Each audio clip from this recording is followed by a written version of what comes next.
علیکم، احمداد سمرو انڈیا سے ایک دلچسپ خبر آئی ہے، بڑی مزیدار خبر ہے، وہ میں نے آپ کے ساتھ شیئر کرنی ہے، چرچا کرنا ہے اس خبر پر۔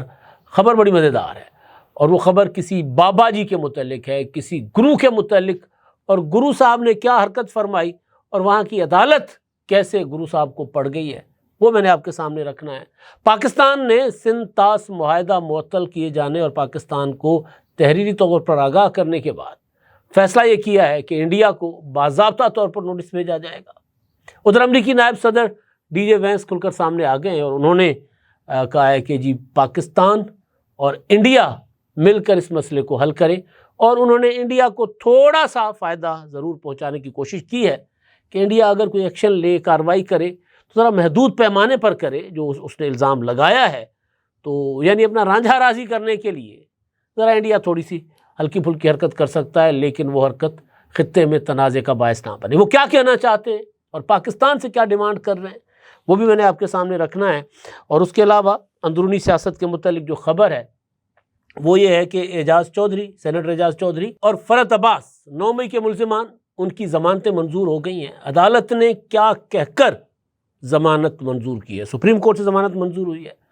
کیا کہا ہے سپریم کورٹ کے جج صاحبان نے ضمانت منظور کرتے ہوئے؟ بڑا ایک وہ ہوتا ہے نا لمحہ فکریہ، ہم کہہ سکتے ہیں اس کو، کہ جس طرح عدالت کے اندر آرگومنٹ کیا جا رہا تھا اور عدالت نے جس بنیاد پر ضمانت دی ہے وہ بڑی امپورٹنٹ ہے۔ تو اس پر بھی ویڈیو کے آخر میں چل کر گزارشات میں نے آپ کے سامنے رکھنی ہے۔ اور پاکستانی جو بھارت انڈیا میں تھے، جب ڈیڈ لائن دی گئی تھی 30 اپریل کی، تو واپسی پر کچھ پھنس گئے اٹاری اور واگھا بارڈر پر، تو ان کا اسٹیٹس کیا ہے وہ بھی میں نے آپ کے سامنے رکھنا ہے۔ آغاز میں کر لیتا ہوں جی وہ دلچسپ اور مزیدار خبر، میں زیادہ آپ کو انتظار نہیں کرواؤں گا۔ اور وہ خبر بڑی ایک نا، میں جب پڑھ رہا تھا، آج کل ظاہر ٹینشن کی وجہ سے انڈین میڈیا دیکھنا پڑتا ہے، اور جو تناؤ ہے دونوں ملکوں کے درمیان فیل ملتی ہے، آئیڈیا ہوتا ہے وہاں کیا سوچا جا رہا ہے، کیا چل رہا ہے وہاں پہ۔ تو مزیدار قسم کی خبریں سامنے آتی ہیں، دیکھنے کو ملتی ہیں۔ اس میں ان کی ظاہر ہے وہ اندرونی ان کی جو اپنا راجنیتی ہے، یا پھر وہاں لوگوں کو کس طرح دین دھرم کے نام پر بانٹا جاتا ہے۔ رنگ الگ ہو گئے، زبان الگ ہو گئی کہ جی یہ زبان جو ہے وہ تو ہندو دھرم کی زبان ہے اور یہ زبان ہندو دھرم کی نہیں ہے، یہ رنگ ہندو دھرم کا رنگ ہے، یہ رنگ، مطلب عجیب و غریب قسم کی ایک تقسیم وہاں پر جو ہے وہ ابھی تک چل رہی ہے، اور ابھی تک اس کو سوسائٹی کو، سماج کو تقسیم کیا جا رہا ہے، چھوٹے چھوٹے غلیظ اور خسیس قسم کے مفادات کے۔ ایک بہت رنگ باز بابا ہیں، گرو بابا رام دیو جی، یوگا گرو کہلاتے ہیں، بڑے مشہور ہیں، اور میں نے 2-4 بار ان کو انڈین ٹی وی چینلز پر، خاص طور پر کپل شرما شو میں دیکھا، اور بڑے مزیدار قسم کے، مطلب رنگ باز جس طرح کے لوگ ہوتے ہیں اس طرح کے ہیں وہ۔ انہوں نے ایک ویڈیو جاری کی تھی، ویڈیو بیان جاری کیا تھا روح افزا کے خلاف، ہمدرد گروپ کے خلاف۔ ہمدرد ظاہر پاکستان میں بھی کام کرتا ہے اور بہت ہی زبردست قسم کی پروڈکٹس ہوتی ہیں ان کی، خاص طور پر یونانی دواؤں کے حوالے سے بھی۔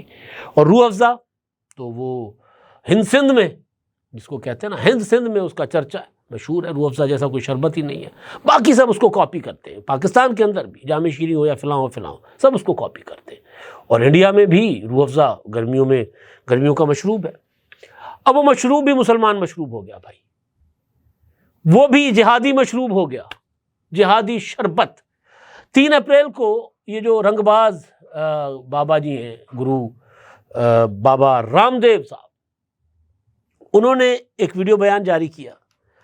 اچھا، ان کا اپنا گروپ ہے، کیونکہ یہ بزنس مین بھی ہے، اور پتانجلی کے نام سے ان کا اپنا گروپ ہے، فوڈ کی کمپنی ہے۔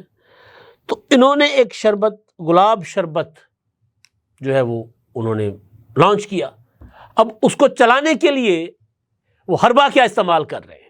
بڑی مزیدار خبر مجھے ملی، میں پڑھ کر، میں انڈین ایکسپریس پہ خبر پڑھی، میں مطلب خبر پڑھتا جاؤں اور پھر مطلب افسوس بھی ہو رہا تھا، رحم بھی آ رہا تھا اس سوسائٹی، اس سماج کے اوپر جہاں ایسے لوگ بستے ہیں۔ ایون ہمارے ہاں بھی کئی ایسے ہیں، پچھلے دنوں جو ایک ملٹی نیشنل کمپنی کی جو فوڈ چین تھی، جس طرح وہاں حملے ہوئے، ظاہر ہے اس طرح کے تو ایک تو عمران شفقت صاحب کہتے ہیں کہ ہمارا ڈی این اے کچھ اس طرح کا ہے۔ تو بہرحال وہ خبر بڑی مزیدار ہے، تو وہ میں آپ کو پڑھ کر سناتا ہوں۔ تو وہ انہوں نے بیان جاری کیا اپنا شربت بیچنے کے لیے، انہوں نے بیان یہ دیا کہ جی یہ جو اپنا روح افزا ہے یہ شربت جہاد ہے، اس کو نام دیا پہلی بات۔ اب ظاہر جہاد وہاں پر وہ جو ان کو دہشت گردی سے جوڑا جاتا ہے انڈیا میں، وہ کہتے ہیں جب آپ یہ روح افزا خریدتے ہیں تو آپ براہ راست ہمدرد کو پیسہ دیتے ہیں، ہمدرد وہ اس پیسے سے مساجد اور مدرسے بنواتا ہے، ان کو چندہ دیتا ہے۔ تو اب آپ شربت گلاب خریدیں گے، گلاب شربت خریدیں گے تو پھر گروکل، آچاریہ کلم اور بھارتیہ شکشا بورڈ جو ہے نا اس کو ہم یہ فروغ دے گا، یعنی پیسے یہ بھی اسی طرح، مطلب کہ ہم جو ہیں وہ جو ان کا ہندو دھرم ہے اس کی جو کے لیے جو دھرم شالے یا اس کی تعلیم کے لیے تربیت کے لیے جو بنتے ہیں ادارے، اس کو ہم میرا شربت جو ہے نا اس میں آنے والا پیسہ ادھر جائے گا۔ تو یہ ہمدرد گروپ جو ہے وہ دلی ہائی کورٹ میں پٹیشن لے کر گیا، انہوں نے کہا کہ بھائی لاڈ یہ کیا بکواس ہے، ذرا یہ رنگ باز بابا کو دیکھیں تو یہ کیا کر رہا ہے۔ تو جج صاحب ہیں جسٹس امت بنسل، ان کی عدالت میں یہ معاملہ لگا اور انہوں نے کل 1 مئی کو ذاتی حیثیت میں طلب کیا تھا رنگ باز بابا گرو دیو کو، گرو بابا رام دیو کو، ان کو انہوں نے طلب کیا، وہ نہیں آئے۔ تو جج صاحب نے کہا کہ جی اب توہین عدالت کی کارروائی ہوگی، ان کو کہیں ذاتی حیثیت میں پیش ہو اگلی سماعت پر۔ اور ساتھ ساتھ جسٹس امت بنسل نے کہا کہ بابا رام دیو کا بیان روح کو جھنجھوڑ دینے والا ہے، ناقابل قبول ہے۔ مطلب آپ سوچیں نا کہ اب اس حد تک وہ جا رہے ہیں۔ یہ جب مودی نے جب انتہا پسندی کے بیج بوئے نا تو پھر اس نے ظاہر پورے کے پورے انڈیا کو جکڑ دیا ہے۔ کہیں کوئی گائے کے آڑ میں مسلمانوں کو کا قتل عام ہو جاتا ہے، درختوں سے باندھ کے مارا جاتا ہے، بستیوں کو آگ لگائی جاتی ہے، کہیں عیسائیوں پر حملے ہوتے ہیں، کہیں سکھوں پر حملے ہوتے ہیں، کہیں دلتوں پر حملے ہوتے ہیں۔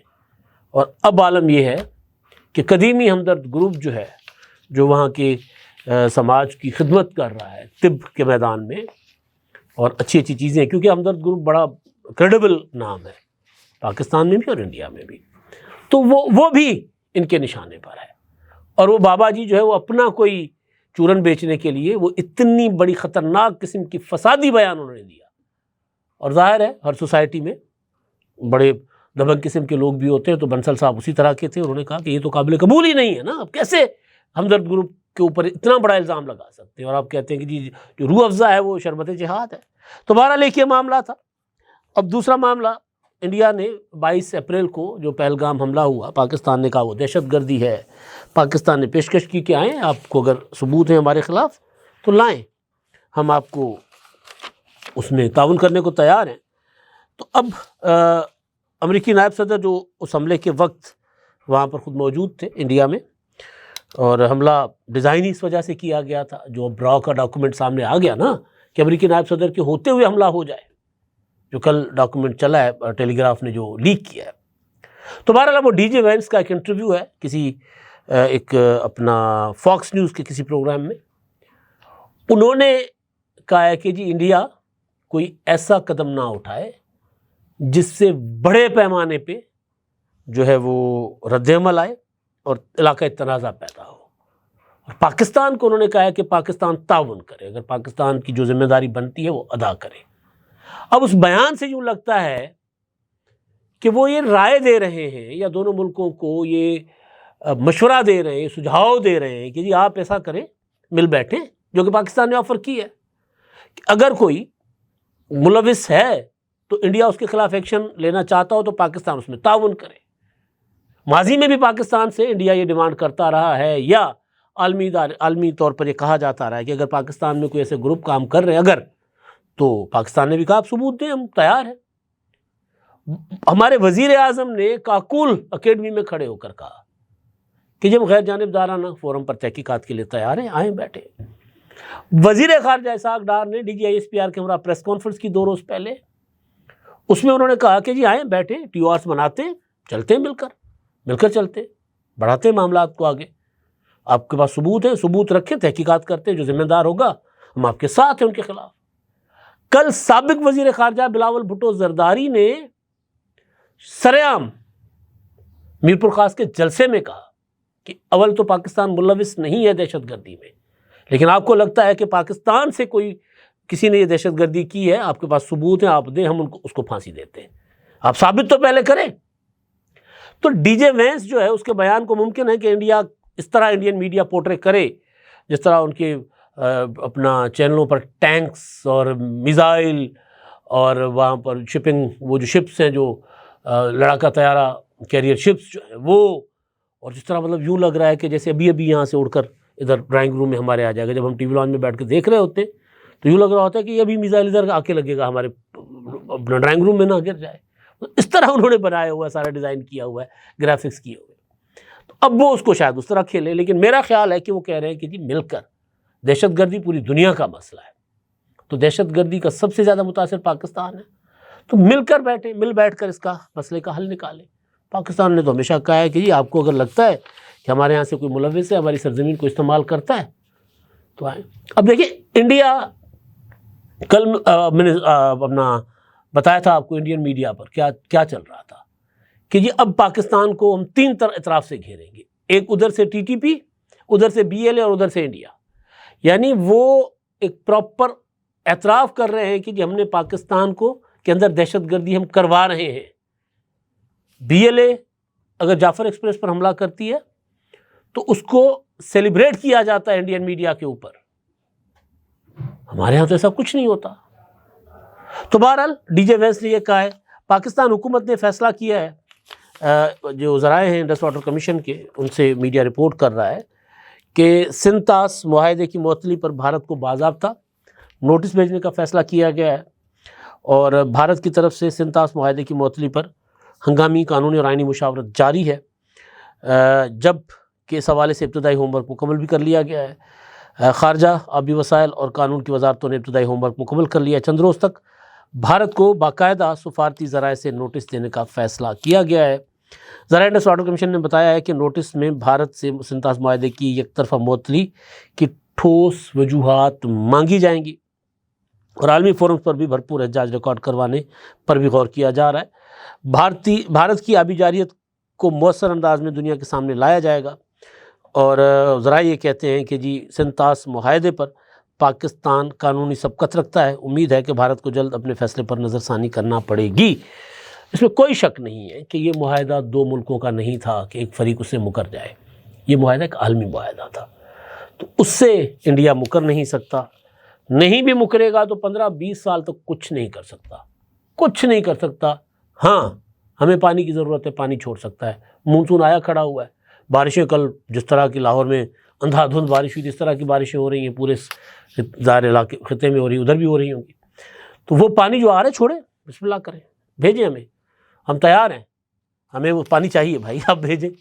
مطلب وہ کہتے تھے بوند بوند کو ترسائیں گے, ہمیں پانی چھوڑیں گے تو خود ان کے لیے واٹر شارٹیج کا ایشو بنے گا. ہم تو یہ نہیں کہہ سکتے کہ جو انڈین شہری ہیں وہ بوند بوند کو ترسیں, پیاسے مر جائیں. وہ کہہ رہے ہیں, وہ کہتے رہے, وہ وہاں پاگل پن اپنی آخری حدوں کو چھو رہا ہے, وہ جو اس طرح کی باتیں کرنے والے لوگوں کی میں بات کر رہا ہوں. اچھا جی, اب معاملہ جو ہے وہ اعجاز چودھری PTI کے سینیٹر, ان کا ہماری سینٹ کے چیئرمین یوسف رضا گیلانی صاحب نے جوائنٹ سیشن کے دوران, اس سے پہلے بھی جب جوائنٹ سیشن میں کو صدر نے خطاب کرنا تھا, اور اس سے پہلے بھی ان کے پروٹیکشن آرڈر جاری کیے تھے, لیکن اس پر عمل درآمد نہیں کیا گیا تھا.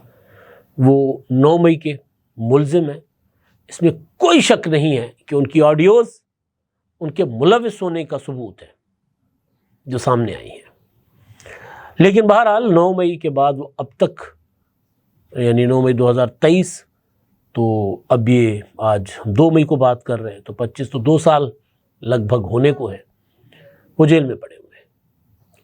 ڈاکٹر یاسمین راشد بھی جیل میں پڑی ہے, شاہ محمود قریشی بھی جیل میں پڑے ہوئے ہیں, اور بھی کئی لوگ. لیکن اعجاز قریشی عمر رسید آدمی ہے, اعجاز چودھری عمر رشید آدمی ہے, یاسمین راشد صاحبہ کینسر پیشنٹ ہیں.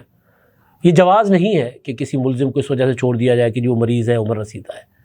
لیکن جب تک وہ مجرم ڈکلیئر نہیں ہوتا تو ان کو جیلوں میں رکھنے کا جواز کیا ہے؟ سوال یہ تھا۔ عدالت سپریم کورٹ میں آج یہ معاملہ سامنے آیا، ان کی ضمانت کی درخواست تھی۔ جسٹس نعیم اختر افغان اور جسٹس ہاشم کاکڑ صاحب نے سماعت کی ہے، اور اس میں کہا جو گیا ہے وہ یہ ہے کہ جی ان کی ضمانت دی جائے ان کو۔ پروسیکیوشن نے مخالفت کی، تو پہلے تو جج صاحب نے کہا کہ پروسیکیوشن نے کہا ان کے خلاف ٹھوس ثبوت ہیں، تو نعیم اختر افغان صاحب نے پوچھا کہ اگر ٹھوس ثبوت ہیں تو معاملہ فوجی عدالت میں ان کا کیوں نہیں گیا؟ اگر بالکل ٹھوس پکے ثبوت ہیں تو فوجی عدالت میں جانا چاہیے تھا۔ اور دوسرا یہ کہ ضمانت کو بطور سزا استعمال نہیں کیا جا سکتا، اور کب تک آپ نے بغیر سزا کے جیل میں رکھنا ہے؟ انویسٹیگیشن ہو گئی، چالان پیش ہو گئے، سارا کچھ ہو گیا، ابھی تک جیل میں کیوں؟ دوسرا فرت عباس تھے، فرت عباس کے لیے کہا گیا وہ تو روپوش ہے، تو کہا گیا وہ روپوشی کا معاملہ تو جس عدالت میں مقدمہ ہے وہ دیکھے گی۔ تو عدالت نے ضمانتیں منظور کر دی 1 لاکھ کے مچلکے کے بس۔ تو اب جسٹس ہاشم کاکڑ نے کہا کہ سازش کا الزام تو امتیاز شیخ پر بھی تھا، وہ بھی ضمانت پر رہا ہے۔ تو اب جو اصل چیز جس کا میں ذکر کرنا چاہتا ہوں، میں قطعاً نہیں سمجھتا کہ یہ لوگ ملوث نہیں ہیں، لیکن سوال عدالتی نظام کے لیے ہے کہ 2 سال ہو چلے اینٹی ٹیررزم کورٹس کا قیام ہی اس وجہ سے آیا تھا کہ چند ماہ کے اندر اندر مقدمات کا فیصلہ ہو جائے، اس کے بعد ہائر کورٹس جانے اور ان کا کام جانے۔ Speedy trial anti terrorism court کا مطلب ہی یہی تھا کہ جلد از جلد مقدمات کا جو ہے وہ مقدمات نمٹائے جائیں۔ 2 سال ہو چلے۔ سپریم کورٹ آف پاکستان نے کہا، کوئی میرا خیال 1 مہینہ بھی اس کو بھی ہو چلا ہے، کہ جو 9 مئی کے مقدمات ہیں 4 ماہ کے اندر اندر اب ان کی سماعت مکمل کریں، فیصلے سنائیں، جو جس کو سزا ہوتی ہے سزا ہو، جو بری ہوتا ہے بری ہو۔ اب تاحیات کسی کو حوالاتی کے طور پر جیل میں نہیں رکھ سکتے، قید میں نہیں رکھ سکتے، اس سے بڑا کوئی ظلم نہیں ہوتا۔ پھر اس میں 2 طرح کا ظلم ہوتا ہے، ایک یہ کہ وہ جو ملزم ہوتا ہے وہ کہتے ہیں جی میرے خلاف ثبوت ہے تو مجھے سزا کیوں نہیں سناتے، حالانکہ ملزم کے اپنے وکیل بھی ڈیلنگ ٹیکٹکس استعمال کر رہے ہوتے ہیں، لیکن وہ پولیٹیکل اسٹیٹمنٹ تو دیتا ہے نا کہ جی میرے خلاف ثبوت ہی نہیں، مجھے سزا سنا دیتے، ورنہ یہ باتیں تو کرتے ہیں۔ آپ نے کئی بار دیکھا ہوگا عمران خان صاحب کو، عمران خان صاحب جو ہیں وہ کہتے ہیں کہ جی میرے خلاف ان کو جلد بازی ہے، مقدمات جلدی سے چلائے جا رہے تاکہ مجھے سزا دے، اور اگر مقدمات گوسلوں پہ چلے جاتے تو کہتے ہیں جی ان کے پاس ثبوت ہی نہیں ہے اس لیے مجھے سزا نہیں سناتے۔ تو پولیٹیکلی عدالت کو بدنام کرنے کے لیے اس طرح کی چیزوں کو استعمال کیا جاتا ہے۔ تو اینٹی ٹیررزم کورٹس میں مقدمات ہیں، جلد از جلد نمٹائے جائیں۔ اگر جب تک مقدمات نمٹائے نہیں جاتے تو پھر کم از کم ضمانت تو حق ہے نا ملزم کا، وہ ملنا چاہیے، اور اگر ملزم الیکٹڈ ہو، سینیٹ کا ممبر ہو۔ اچھا جی، اب آخری چیز جو ہے وہ یہ ہے کہ کل سے میں سن رہا تھا بھارت کا جو میڈیا ہے وہ شعلے اگل رہا تھا، پاکستان اپنے ناگرکوں کو، اپنے شہریوں کو نہیں لے رہا، اور اٹاری بارڈر پر وہ کھڑے ہوئے اور واگھا بارڈر بند کر دیا گیا۔ تمہارے وزارت خارجہ نے کہا کہ ایسا کچھ نہیں ہوا، جو پاکستانی وہاں پھنسے ہوئے ہیں ان کے لیے بارڈر کھلا ہے اور بارڈر کبھی بند نہیں کیا گیا۔ یہ ضرور ہوا ہے، ہمارے وزارت خارجہ نے کہا ہے کہ جو بیچارے بیمار علاج کے لیے گئے تھے ان کو واپس بھیجا گیا بغیر علاج کے۔ کئی فیملیز ایسی ہیں جن کے بچے اپنے والدین سے بچھڑ گئے ہیں، اس ساری افراتفری میں ادھم مچایا گیا جو انڈیا کی طرف سے۔ بارڈرز بند نہیں کسی پاکستانی شہری کی واپسی کے لیے، یہ ہمارے وزارت خارجہ نے کہا ہے، اور انڈین میڈیا کا جو جھوٹ ہے وہ انہوں نے ایک بار پھر بے نقاب کر دیا۔ اب تک کے لیے اتنا ہی، اللہ حافظ۔